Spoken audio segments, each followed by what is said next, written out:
नमस्कार दोस्तों, स्वागत है आप सभी का हमारे इस YouTube चैनल में। जी हाँ, आइए आज हम सभी जानते हैं सफ़ेद दाग को दूर करने के लिए आसान सी होममेड रेमेडीज के बारे में।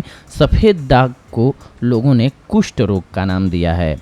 ऐसे नामों से प्रायः लोग घबरा जाते हैं, मगर सफ़ेद दाग छूत की बीमारी नहीं है, संक्रामक रोग नहीं है। केवल त्वचा का रंग बदल जाता है किसी कारण से। अगर सही समय पर इसका इलाज किया जाए तो समय ज़रूर लगेगा, परंतु यह ठीक हो सकता है। इसके इलाज के लिए धैर्य की ज़रूरत होती है। इलाज करते करते इन दागों के बीच में काले काले धब्बे पड़ते हैं। इसके लिए घबराइए नहीं। काले निशान फैलते जाने का संकेत सफ़ेद दाग के ठीक होने का है। धीरे धीरे काले निशान फैलते जाएंगे और सफ़ेदी ख़त्म होती जाएगी। त्वचा का रंग सामान्य होता जाएगा। सफ़ेद दाग त्वचा पर क्यों होते हैं, इसका कोई विशेष कारण साफ साफ पता नहीं चला है, मगर फिर भी कुछ कारण ऐसे हैं जिनकी वजह से सफ़ेद दाग होते हैं एवं तेज़ी से फैलते भी हैं। जैसे कि विरोधी भोजन लेने से, जैसे कि आप सभी जानते हैं, दूध दही के साथ किसी भी प्रकार का नॉनवेज लेना या किसी भी प्रकार का नॉनवेज लेना इसका कारण है। शरीर का विषैला तत्व बाहर निकलने से कभी भी रोकना नहीं चाहिए, जैसे कि मल मूत्र पसीने पर डियो नहीं लगाना चाहिए। इन चीज़ों को रोकने से आपको ये समस्या हो सकती है स्किन की। मिठाई रबड़ी दूध और दही के साथ मिक्स करके नहीं खाना चाहिए, यानी कि ये सारी चीज़ें आपस में एक साथ नहीं खानी चाहिए। गरिष्ठ भोजन नहीं करना चाहिए, जैसे कि उड़द की दाल एवं किसी भी प्रकार का मांसाहार। भोजन में खटाई तेल मिर्च गुड़ का सेवन नहीं करना चाहिए। अधिक नमक का प्रयोग नहीं करना चाहिए, इस बात का भी ध्यान रखना जरूरी है। ये रोग कई बार वंशानुगत भी होता है, यानी कि आनुवांशिक रूप से भी होता है, तो इसलिए रोज़ बथुआ की सब्जी खाएं। बथुआ उबाल करके उसके पानी से सफ़ेद दाग को धोएं। कच्चे बथुआ का रस 2 कप निकालकर आधा कप तिल का तेल मिलाकर के धीमी आंच पर पकाएं। जब सिर्फ तेल रह जाए तब उतार कर शीशी में भर लें। इसे लगातार लगाते रहें, ठीक होगा। धैर्य की ज़रूरत है। अखरोट खूब खाएं, इसके खाने से शरीर के विषैले तत्वों का नाश होता है। अखरोट का पेड़ अपने आसपास की ज़मीन को काली कर देती है।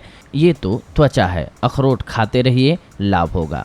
रिज का, जी हाँ, 100 ग्राम रिज का आप ककड़ी के रस में मिला करके पीजिए, दाद ठीक हो जाता है। लहसुन के रस में हरड़ घिस करके लेप कीजिए तथा लहसुन का सेवन भी करते रहिए, इससे दाग धब्बे मिट जाते हैं। छाछ रोजाना 2 बार पीजिए, सफ़ेद दाग ठीक हो जाते हैं।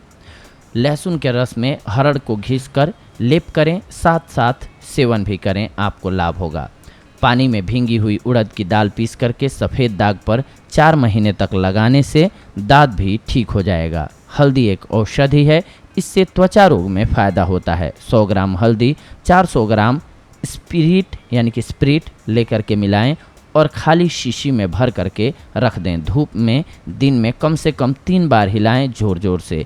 ये टिंचर का कार्य करेगा। दिन में 3 बार शरीर पर लगाएं। हल्दी गर्म दूध में डालकर पिएं। 6 महीने कम से कम ये प्रयोग आपको करना है। तुलसी का तेल बनाएं। जड़ सहित एक हरा भरा तुलसी का पौधा लाएं, धोकर कूट पीस लें, रस निकाल लें। आधा लीटर पानी आधा किलो सरसों का तेल डाल करके पकाएं। हल्की आंच पर सिर्फ तेल बच जाने पर छान कर शीशी में भर लें। ये तेल बन जाएगा। अब इसे सफ़ेद दाग पर लगाना है आपको। नीम की पत्ती फूल निम्बोली सुखा करके पीस लें।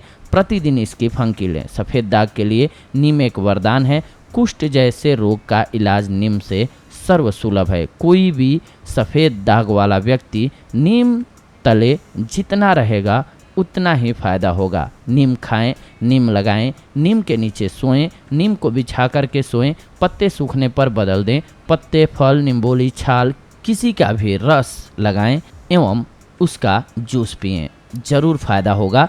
कारण नीम खुद में एक एंटीबायोटिक है। ये अपने आसपास का वातावरण स्वच्छ रखता है। इसकी पत्तियों को जलाकर पीसकर उसकी राख इसी नीम के तेल में मिलाकर घाव पर लेप करते रहें। नीम की पत्ती निम्बोली फूल पीस करके 40 दिन तक शरबत पिएं तो सफ़ेद दाग से मुक्ति मिल जाएगी। नीम की गोंद को नीम के ही रस में पीस करके मिलाकर पिएं तो लगने वाला कुष्ठ रोग भी ठीक हो सकता है।